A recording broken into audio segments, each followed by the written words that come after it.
If the work stops here, it will directly affect all the indices of maternal and child health. मेरा नाम आमना स्वाले है। मैं as a health care provider तकरीबन 15 साल से लियारी के एरिया दरियाबाद में अपना क्लिनिक चला रही हूँ। डोनर फंडिंग से हमारे काम में बहुत अच्छा सपोर्ट चल रहा था, जैसे कि बहुत ज़्यादा हमारी रूटीन्स वर्क होती थी, जिसमें रूटीनली क्लासेस होती थी, वर्कशॉप अटेंड करते थे हम। एक तो हमारी बहुत अच्छी ट्रेनिंग्स होती थी जो हमें बहुत सपोर्ट करती, क्योंकि आपको पता है कि हेल्थ में नई नई टेक्नोलॉजीज आती है, नई नई डायग्नोसिस होती है, वो सारा हमें ट्रेनिंग के थ्रू पता चल जाता था। दूसरी हमारे पास अवेलेबल होती थी, अगर इंजेक्शंस होते थे तो वो भी अवेलेबल होते थे।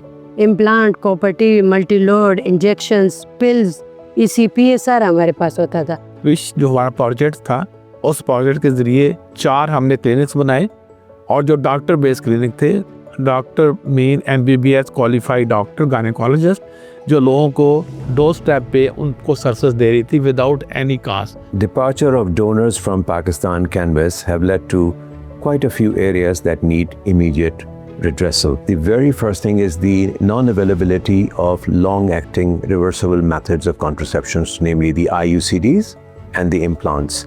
So without donor subsidy, implants and IUCDs in the private sector are not viable commercially. जैसे कि पेशेंट आउटसाइड अगर बहुत बड़े प्राइवेट हॉस्पिटल में जाते हैं तो एक IUCD इंसर्शन के उसे 10,000 तक भी देने पड़ते थे, लेकिन हम अपने क्लिनिक में अपने क्लाइंट को तकरीबन 500 में IUCD इंसर्ट करके दे देते थे।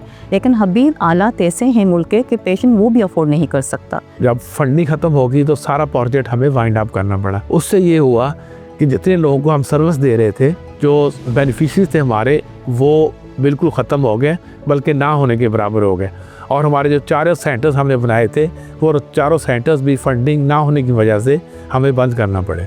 The era of donor support is changing, so we have to find a different fuel.